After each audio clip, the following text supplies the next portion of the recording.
القدس تنادينا القدس تنادينا القدس تنادينا قدس تنادي قدس تنادي قدس تنادينا يا بيت القدس لنا أمل ستعود القدس لأمتنا ونطهر ساحتك العذراء وننشر فوقك رايتنا. சின்ன குழந்தை இல்ல, கொஞ்சம் வளர்ந்து அவங்க பருவம் அடைகிறதுக்கு இருக்கிற நேரம் தான் பொம்பளை புள்ளலை கூட்டிட்டு போவாங்க. பொம்பளை புள்ளல் எங்களுக்கு அபச குணம், அன்லக்கி பீப்புள் சொல்லி என்ன செய்வாங்க, கொலை செய்வாங்க. அப்ப கொலை செய்யறத அல்லாஹு தாலா கண்டிச்சான், ரசூல் ஸல்லல்லாஹு அலைஹி வஸல்லம் கண்டிச்சாங்க. இது பெரிய ஒரு கஷ்டம் அவங்கள செஞ்சு கொண்டிருந்தது. ஆனா பயப்படாம ரசூல் ஸல்லல்லாஹு அலைஹி வஸல்லம் அவங்க கண்டிச்சாங்க. இதே மாதிரி அவங்க அங்குள்ள அனாதைகளுக்கு என்ன செஞ்சு கொண்டிருந்தாங்கன்னு சொன்னால், அனாதைகளோட சொத்தை திண்டு கொண்டிருந்தாங்க. பசியில யாரும் கேட்டாலும் பெரிய ஃபங்க்ஷன் நடக்கும், பெரிய கூத்தல் நடக்கும், கூடிய கூத்தெல்லாம் நடக்கும். பசியில டோல நின்றாலும் அவங்க சாப்பாடு கொடுக்க மாட்டாங்க, அடிச்சு விரட்டுவாங்க. அப்ப இதையும் ரசூல் ஸல்லல்லாஹு அலைஹி வஸல்லம் அவங்க கண்டிச்சாங்க. மார்க்கெட்ல இருந்து போனேன்னு சொன்னால், அங்க மார்க்கெட்ல என்ன நடக்கும்னு சொன்னால், நாங்க யார்ட்டும் சாமானத்தை வாங்குற நேரம் நல்ல நிறைச்சி வாங்குறது, ஆனா யாருக்கும் கொடுக்குற நேரம் நிறைச்சு கொடுக்குறல்ல. எங்களுக்கு தெரிந்த ஒரு அரிசி, கொத்து அரிசி எப்படி அளக்குறண்டு, அப்ப அதை நாங்க திங்க் பண்ணி பார்க்கல. எடுக்கிற நேரத்துக்கு நிறைச்சு எடுக்கிறது, கொடுக்குற நேரத்துக்கு அதை நிறைச்சு கொடுக்குறல்ல. அப்ப இந்த வேலையிலையும் அந்த சொசைட்டில செஞ்சு கொண்டிருந்தாங்க. இதையும் அல்லாஹு தாலா கண்டிச்சான். ரசூல் ஸல்லல்லாஹு அலைஹி வஸல்லம் அவங்க அதுக்கு அதை பேசினாங்க. அன்புக்குரிய சகோதரர்களே, இப்ப நான் என்ன சொல்ல வரேன்னு சொன்னால், நான் ஆரம்பத்துல சொன்ன மாதிரி ரசூல் ஸல்லல்லாஹு அலைஹி வஸல்லம் அழகிய முன்மாதிரின்னு சொல்றது இண்டிவிஜுவல் லைஃப்ல மட்டுமல்ல, குடும்ப லைஃப்ல மட்டுமல்ல, சொசைட்டில இருக்கிற ஒவ்வொரு அங்கத்திலையும், அது பொருளாதாரமா இருந்தாலும் சரி, அதை நாங்க காண்றோம். அதே மாதிரி சொசைட்டில இருக்கிற சமூகம், ஆண் பெண் பாரபட்சமா இருந்தாலும் அதை பேசினாங்க. பெண்களை எவ்வளவு மோசமாக நடத்தினாங்கன்றத நீங்க வேறொன்னும் தேவையில்ல, ரஹீக்ல போய் பாருங்க, தெளிவா இருக்குது. எவ்வளவு மோசமாக நடத்தினாங்க பெண்களை என்றத நீங்க அதுல பாக்கலாம். இதெல்லாம் ரசூல் ஸல்லல்லாஹு அலைஹி வஸல்லம் கண்டிச்சாங்க. அன்புக்குரிய இஸ்லாமிய சகோதரர்களே, இப்ப இதை கண்டிக்கிறதோட யார் தெரியுமா சொசைட்டில இருந்த ரசூல் ஸல்லல்லாஹு அலைஹி வஸல்லமுக்கு எதிர்ப்பு? சொசைட்டில இருந்த பெரிய ஆள். ஏன் எதிர்ப்பு? ஏன்னா இவர் ரசூல் ஸல்லல்லாஹு அலைஹி வஸல்லம் அவங்களும் குர்ஆனை கை வைக்கிறீங்கன்னு சொன்னால், இவங்களோட கஸ்டம்ஸ்ல இவங்க எந்த நாளும் செஞ்சுட்டு வந்த இடத்துல கை வச்சுட்டு, நீங்க இவ்வளவு நாளும் செஞ்சுட்டு வந்தீங்கன்னா ஒவ்வொரு நாளைக்கு ஒவ்வொரு கடவுள், 365 நாளைக்கும் 365 ஸ்டாச்சுவை நீங்க வணங்கிட்டு வந்தீங்க. இதை செய்யப்படாது. ஒன்னஸ் ஆஃப் அல்லாஹ், அல்லாஹ்வை மட்டும்தான் ஏற்றுக்கொள்ளணும்னு சொன்னது அது பிழை இவங்களோட பார்வையில். ஆனா ரசூல் ஸல்லல்லாஹு அலைஹி வஸல்லம் அதுக்கு தான் கோல் பண்ணினாங்க. இவங்களோட பார்வையில பிழை. இந்த பெண் குழந்தைகளை புதைச்சு கொண்டு வந்தது எங்களோட பழக்க வழக்கம். இது ரசூல் ஸல்லல்லாஹு அலைஹி வஸல்லம் பேசக்கூடாது. அப்ப ரசூல் ஸல்லல்லாஹு அலைஹி வஸல்லம் அவங்க இண்டிவிஜுவலாக முன்மாதிரியா இருந்தா என்ன செஞ்சிப்பாரு, கொஞ்சம் பேட்ட போய் ரகசியமா சொல்லிப்பாரு. அவரை ஏற்றுக்கொண்டாருண்டா, நீங்க உங்க வீட்டுல போய் தொழுது கொள்ளுங்க, நான் என் வீட்டுல போய் தொழுதுறேன், பப்ளிக்ல வரல. அப்படி ரசூலுல்லாஹ் இருக்கல. அன்புக்குரிய சகோதரர்களே, வரலாற்றுல 3 வருஷம் தான் ரகசியமாக ஒரு குரூப் உருவாக்கினார். 3 வருஷத்துக்கு போறோம், அல்லாவே ஆர்டர் போடுறான், இப்ப நீங்க வெளியே வாங்க, ஃபர்ஸ்ட் தான் பிமா துஅமர், எது உனக்கு சொல்லப்படுதோ அதை நீங்க அடிச்சு சொல்லுங்க, வெளியே பிரகடனப்படுத்துங்க. அப்ப பிரகடனப்படுத்துற நேரம் யார்கிட்ட வரணும்? வெளியில. அங்க இருந்த பெரிய இடம் தான் காபத்துல்லா. காபத்துள்ளால தான் முதலாவது வராங்க. காபத்துள்ளால முதலாவது குர்ஆன ஓதுற நேரம் என்ன? அதுதான் மெசேஜ். குர்ஆன்ல இருக்கிறது தான் சத்தியம். அந்த மெசேஜ் ஓதுற நேரம் என்ன கிடைக்குது? அடிதான் கிடைக்குது. நீங்க அந்த சீரால பார்க்கலும் அடி உழுவுது. ஏன் அடி உழுவுது? அவங்களுக்கு தெரியும் இந்த சீரா சொல்றது, இந்த குர்ஆன் சொல்றது உண்மை.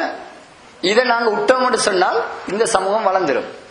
அன்புக்குரிய சகோதரரே, இதை இவங்க அடிச்சது மட்டும் இல்ல, ஒரு பொய் பிரச்சாரம் செய்யறாங்க. இந்த நபி சொல்றத நீங்க கேட்க வேணாம், அவர்கிட்ட சூனியம் இருக்குது, இப்படி நிறைய சொல்லிட்டு போறாங்க. அப்ப அதுல நான் ஒரே ஒரு உதாரணத்தை சொல்லி காட்டுறேன். துஃபைல் தௌசின்னு ஒரு சஹாபி இருக்கிறாரு. அவர் இஸ்லாத்துக்கு வர முந்தி உள்ள சம்பவத்தை சொல்லு. துஃபைல் தௌசி யாருன்னு சொன்னால், ஒரு கோத்திரத்தில தலைவர். மக்காவுக்கு கொஞ்சம் வெளியே இருக்கிறார். அவர் வாரது மக்கா கிணத்துக்கு ஹஜ் செய்யறதுக்கு. நீங்க திங்க் பண்ணிடுவானா, இப்ப இருக்கிற ஹஜ்ஜிண்டு பழைய ஹஜ் மெத்தட் இருந்துச்சு. ஏன்னா ஹஜ்ஜின்ற அமல் இப்ராஹிம் நபியில காலத்துல இருந்து வந்தது. அப்ப ஹஜ் செய்யறதுக்கு வார நேரம் எல்லாருக்கும் தெரியும், துஃபைலு தௌசி குர்ஆனை கேட்டாருன்னு சொன்னா இஸ்லாத்துக்கு வந்துருவார். ஏன்? அவர் ஒரு படிச்சவர், அவரு கவிதை நல்லா இயலும், குர்ஆனை பார்த்தோன்னு அவருக்கு தெரிய வரும் இது முகமதால இயற்றியலாத இந்த கவிதை, இது யார்கிட்ட வந்து இருக்குதுன்னு அவர் சொல்றாரோ அதுதான் உண்மையா இருக்கும். அப்ப என்ன சொல்றாங்கன்னு நல்லா பாருங்க.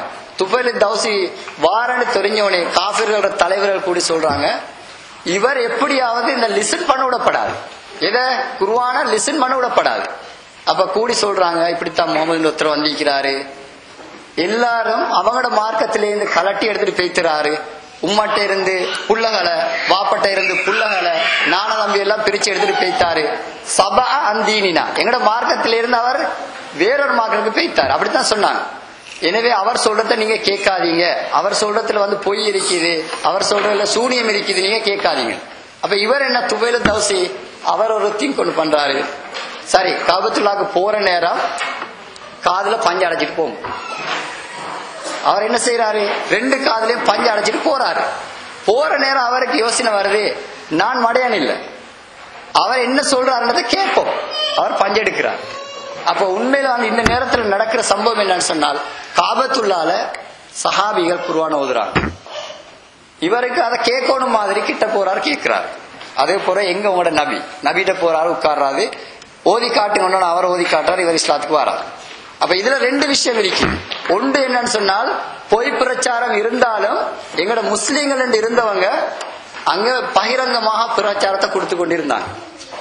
அப்ப 2வது என்னன்னா, லிசன் பண்றதுக்கான ஆப்பர்ச்சுனிட்டிய முஸ்லீம்கள் தான் கொடுக்கணும். சத்தியம் இங்க இருக்குது என்று லிசன் பண்றதுக்கான ஆப்பர்ச்சுனிட்டியை யார் கொடுக்கணும், முஸ்லீம்கள் தான் கொடுக்கணும். அப்ப இந்த துஃபைல் தௌசி வந்து இஸ்லாத்துக்கு வராரு. என்ன செய்யறாரு, அவர் அவரோட கோத்திரத்தையும் எடுத்துட்டு வராரு இஸ்லாத்துக்கு. அப்ப உண்மையில வந்து இதெல்லாம் நாங்க பார்க்கலும் என்னன்னு சொன்னா, ரசூல் ஸல்லல்லாஹு அலைஹி வஸல்லம் அவங்களோட சீரால நாங்க பார்க்கலும். அன்புக்குரிய இஸ்லாமிய சகோதரர்களே, நான் இப்ப சொல்ல வந்த செய்தி ரசூலுல்லாஹ்வுடைய முன்மாதிரி வந்து இண்டிவிஜுவல் லைஃப்ல மட்டும் இல்ல, ஃபேமிலி லைஃப்ல மட்டும் இல்ல, சோசியல் லைஃப்லயும் தான். அது என்ன சோசியல் லைஃப்னு சொன்னா எங்களுக்கு கொஞ்சம் கன்ஃபியூஸ் ஆயிருக்கும். என்ன சோசியல் லைஃப், ஆணும் பெண்ணும் எப்படி நடந்து கொள்ளணும், வெளி உலகத்துல நடக்கிற நேரம் வந்து பொருளாதாரம் எப்படி இருக்கணும், இதுல முன்மாதிரியா இருந்தாங்க. வெளி உலகத்துல வந்து கவர்னிங் எப்படி இருக்கணும், அதாவது ஆட்சி, மக்கள் நலனை எப்படி பார்க்கணும், பொது சொத்து இருக்க அந்த பொது சொத்தை வந்து எப்படி பங்கீடு செய்யணும். இந்த வேலையெல்லாம் நாங்க செய்யறல, வீட்டுல தனியே இருந்து கொண்டு பொது சொத்தை பங்கிட்டு நான் கொடுக்கறல. இதை யார் செய்யறது, கவர்மெண்ட் செய்யுது. அப்ப இப்ப உதாரணத்துக்கு சொல்லுங்களேன், சவுதி அரேபியா எடுத்துக்கொண்டா இப்ப ஒரு 50 வருஷத்துக்கு முன்னே நில வளத்தை கண்டுபிடிச்சாங்க. இந்த இது எண்ணெய ஒயில கண்டுபிடிச்சாங்க. இந்த ஒயில் வந்து கண்டுபிடிச்ச அந்த அப்துல்லா என்ற கிங்குக்கு மட்டும் சொன்னோம் இல்ல, அங்க இருக்கிற மக்கள் எல்லாருக்கும் சொன்னேன். அப்ப இதை யார் பங்குடுறது, இதை பங்குடுறதுக்கு ஒரு குரூப் வேணுமே, அதைத்தான் நாங்க அரசாங்கம் சொல்ல முடியுங்களே. இந்த அரசாங்கமும் ரசூலுல்லாஹ்வுடைய முன்மாதிரியில இருந்துச்சு. சரி, நான் ஏற்கனவே சொன்ன மாதிரி ரசூல் ஸல்லல்லாஹு அலைஹி வஸல்லம் அவங்க மௌத்தா போகும்போது அழகான ஒரு சூழலை விட்டுட்டு போறாங்க. எப்படி சூழல்னு பாருங்க. அதை நான் சுருக்கமா சொல்றதுக்காக 4 விஷயம் எடுக்கிறேன். ரசூல் ஸல்லல்லாஹு அலைஹி வஸல்லம் அவங்க வார நேரம் மக்கள் இருந்தாங்க, இண்டிவிஜுவல்ஸ். அந்த இண்டிவிஜுவல்ஸ் எப்படின்னு சொன்னா இஸ்லாத்தை ஏற்றுக்கொண்டிருக்கல. அவங்க எப்படி இருந்தாங்க, பல தெய்வங்களை வணங்கிட்டு இருந்தாங்க, சிலையை வணங்கிட்டு இருந்த மாதிரியே சூரியனையும் வணங்கிட்டு இருந்தாங்க, அதே மாதிரி வந்து நெருப்பையும் வணங்கிட்டு இருந்தாங்க. ரசூலுல்லாஹ் என்ன செஞ்சாங்க, இந்த மக்களை ஒன்னஸ் ஆஃப் அல்லாஹ், தௌஹீத், அதன் பால் அழைச்சிட்டு வந்தாங்க. அப்ப இந்த மக்களை வந்து என்ன செஞ்சாங்கன்னு சொன்னா ஒன்னஸ் ஆஃப் அல்லாஹ்ல கொண்டு வந்தவனே ரசூலுல்லாஹி ஸல்லல்லாஹு அலைஹி வஸல்லம் வந்த நேரம் இருந்த மக்கள் ஒன்னஸ்க்குள்ள வந்துட்டாங்க, முஸ்லீம் ஆயிட்டாங்க.